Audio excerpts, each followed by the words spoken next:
Hello, my dear friends.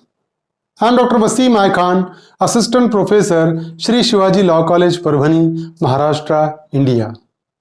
So, in today's lecture, we will discuss offences against unborn child. Section 315 to section 318 we will discuss under this particular lecture. So, आज हम discuss करने वाले हैं Indian penal code का section 315 से लेकर section 318 जो deal करता है offences against unborn child in which infanticide और फिटिसाइड दैट ऑफेंस कम्स। जो आज हम डिस्कस करने वाले पूरे प्रोविजन, उसकी पनिशमेंट क्या होगी वो भी हम डिस्कस करेंगे। साथ ही साथ हम डिस्कस करेंगे इन पर पूछे गए क्वेश्चन और ऐसे क्वेश्चन जो एग्जामिनर इन सेक्शंस पर पूछ सकता है। सो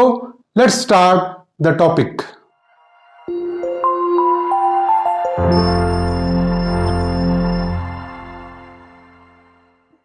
Offences against unborn child, section 315 to 318.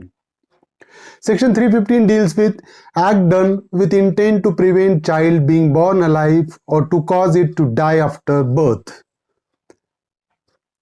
So whoever before the birth of any child does any act with the intention of thereby preventing that child from being born alive or causing it to die after his birth. So whoever the person by any act, if with such an intention to prevent any person, prevent any child from being born alive or causing it to die after its birth. तो section 315 Indian penal code का ये कहता है कि कोई भी person किसी बच्चे को जिंदा पैदा होने से अगर उसको रोक रहा होगा या उसके इमीडिएट बर्थ के बाद अगर उसको जान से मार देता होगा या उसकी डेथ कॉज करता होगा, इस सिचुएशन में क्या होगा? And does by such act prevent that child from being born alive or causes it to die after its birth. तो अगर कोई उसका इंटेंशन है उसको पैदा नहीं होने देने का, जिंदा पैदा नहीं होने देने का अगर इंटेंशन है किसी पर्सन का, या उसका पैदा होने के बाद अगर उसको मार देने का इंटेंशन है, या एक्चुअल में ऐसा कुछ करता है किसी बच्चे को पैदा होने से रोकता है, वो जिंदा पैदा होने से रोकता है, या तो पैदा होते बराबर उसकी जान ले लेता है, उसको जान से मार देता है बच्चे को, तो ऐसे पर्सन को सेक्शन 315 में पनिशमेंट होगी। शाल if such act be not caused in good faith for the purpose of saving the life of the mother, और अगर ये बच्चे की डेथ जो होती है उसके पीछे अगर माँ की, उस बच्चे की माँ की जिंदगी बचाना एम नहीं है, अगर गुड फेथ में उस चाइल्ड की डेथ नहीं होती है, तो वो पर्सन जिसने डेथ कॉज किया he shall be punished with imprisonment which may extend to 10 years और विथ फाइन और विथ बोथ। तो जो कोई भी पर्सन किसी बच्चे को दुनिया में जिंदा आने से अगर रोकता होगा या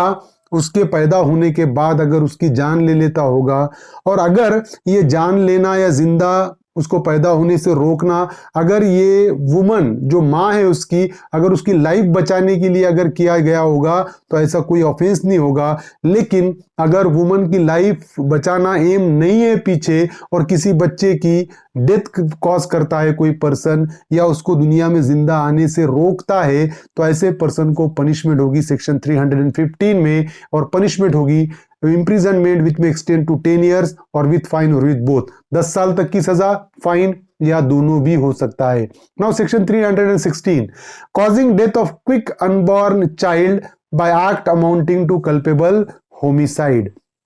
So whoever does any act under such circumstances that if thereby caused death he would be guilty of culpable homicide. So whoever does any act under such circumstances that if he thereby caused death would be guilty of culpable homicide. तो अगर कोई person ऐसा act करता है और ऐसे circumstances में करता है कि अगर उससे उस पर्सन की डेथ हो जाती है तो वो कल्पेबल होमिसाइड के लिए लायबल ठहराया जाएगा। यानी अगर फॉर एग्जांपल मैंने कोई ऐसा एक्ट किया कि अगर मेरे एक्ट की वजह से अगर सामने वाले पर्सन की डेथ हो गई तो मैं कल्पेबल होमिसाइड के लिए लायबल रहूंगा। अगर मेरा ऐसा एक्ट है, ऐसे सर्कमस्टांसेस में मैंने कोई एक्ट किया है, and does bye such act cause the death of quick unborn child,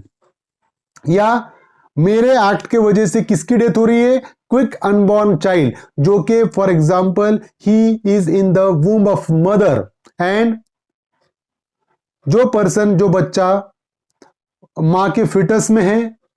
माँ के पेट में है, और ऐसे बच्चे की अगर डेथ कॉज करता है, और ऐसा बच्चा है वो जिसकी धड़कन शुरू है, या ऐसा बच्चा है कि जिसकी मूवमेंट शुरू हो गई है बच्चे की, मतलब जो प्रेगनेंसी है वो ज्यादा महीनों की है, इस सिचुएशन में क्या होगा? इस सिचुएशन में अगर ऐसे बच्चे की कोई डेथ कॉज करता है तो वो सेक्शन 316 में लायबल रहेगा। He shall be punished with imprisonment which may extend to 10 years and shall also be liable to fine. तो ऐसे पर्सन को 10 साल की सजा और साथ ही साथ फाइन भी होगा। तो सेक्शन 316 ऐसा करता है कि कोई पर्सन ऐसा एक्ट करता है, वो एक्ट के चलते हुए सामने वाले पर्सन की डेथ हो जाएंगी तो पर्सन कल्पेबल होमिसाइड के लिए लायबल रहेगा। और ये सेम एक्ट वो ऐसे बच्चे के साथ करता है कि जो माँ के फिटस में है, और वो उसकी he was quick unborn child, कि उसकी हरकत शुरू हो चुकी है, वो बच्चा मूवमेंट कर रहा है फिटस में। अगर इस सिचुएशन में उस बच्चे की डेथ कॉज करता है तो ऐसे बच्चे को, ऐसे पर्सन को जिसने वो डेथ कॉज किया, उसको सेक्शन 316 में पनिशमेंट होगी 10 साल तक की सजा, और साथ ही साथ फाइन भी हो सकता है। That is an example. A knowing that he is likely to cause the death of a pregnant woman. A को पता था कि वो प्रेग्नेंट वुमन की जान भी जा सकती है इस सिचुएशन में, does an act which if it cause the death of the woman would amount to culpable homicide. ऐसा एक्ट करता है कि वो एक्ट के चलते अगर उस वुमन की डेथ हो जाती तो वो कल्पेबल होमिसाइड कहलाता। द वुमन इज इंजर्ड, लेकिन वुमन को सिर्फ इंजुरी हुई, बट डज नॉट डाई, लेकिन उसकी डेथ नहीं हुई, but the death of an unborn quick child with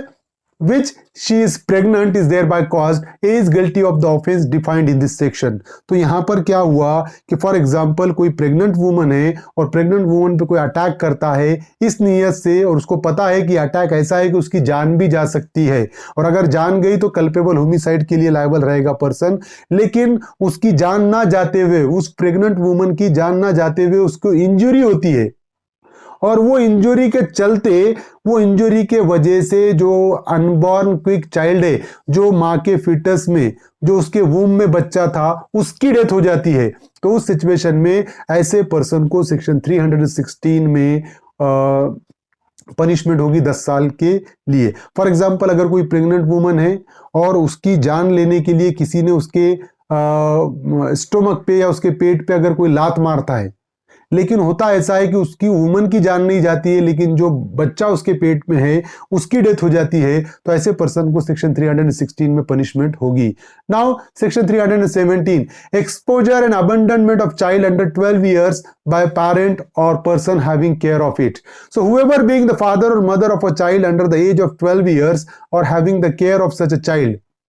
तो अगर कोई 12 साल के नीचे अगर एज है किसी बच्चे की, और उसका फादर और मदर या ऐसा पर्सन जो उसका टेक केयर कर रहा है उस बच्चे का, shall expose or leave such child in any place with the intention of wholly abandoning such child।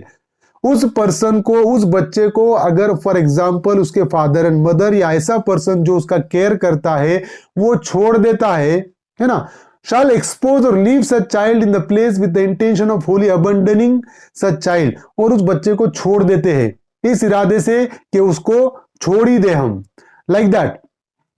shall be punished with imprisonment which may extend to 7 years or with fine or with both। तो ऐसे माँ बाप को, ऐसे care taker को section 317 में punishment होगी 7 साल की सजा, फाइन या दोनों। मतलब ये हुआ कि सेक्शन 317 ये कहता है माँ बाप की ये ड्यूटी है कि अपने बच्चे को वो संभाले, उसको अकेला ना छोड़े, है ना। लेकिन अगर जो माँ बाप अपने बच्चे की, जिसके पास कस्टडी है, जिन माँ बाप के पास 12 साल से कम एज है बच्चे की है, और उसको छोड़ देते हैं, उसका केयर नहीं करते, अबंडन करते हैं उसको, तो उस सिचुएशन में ऐसे माँ बाप को सेक्शन 317 में पनिशमेंट होगी 7 साल तक की सजा विथ फाइन और with both। Explanation is there. This section is not intended to prevent the trial of the offender for murder or culpable homicide, as the case may be, if the child die in consequences of the exposure। तो ये section जो है ये parents को trial से नहीं बचाता है मर्डर या कल्पेबल होमिसाइड के। फॉर एग्जांपल अगर माँ बाप बच्चे को छोड़ देते हैं और उसके कॉन्सिक्वेंसेस में वो एक्सपोजर की वजह से अगर बच्चे की डेथ हो जाती है, तो उस सिचुएशन में माँ बाप पे मर्डर या कल्पेबल होमिसाइड के चार्जेस भी लग सकते हैं। Section 318, concealment of birth bye secret disposal of dead body. So whoever by secretly burying or otherwise disposing of the dead body of a child, whether such child die before or after or during its birth. So suppose if any person secretly burying or otherwise disposing the dead body of any child, whether such child die before और after और during its birth, birth के पहले भी death होती होंगी या birth के बाद भी डेथ होती होंगी या ड्यूरिंग बर्थ भी अगर बच्चे की डेथ हो जाती होंगी, और ऐसे बच्चे को अगर सीक्रेटली कोई दफनाता होगा या सीक्रेटली उसकी डेड बॉडी को डिस्पोज करता होगा कोई पर्सन, तो एन इंटेंशनली कंसील और endeavours to conceal the birth of such child, और कोई पर्सन इंटेंशनली उस बच्चे की पैदाइश को छुपाना चाहता होगा, और इस प्रोसेस में अगर वो बच्चे को डिस्पोज कर रहा है या बच्चे को दफना रहा है, तो ऐसे पर्सन को पनिशमेंट होगी,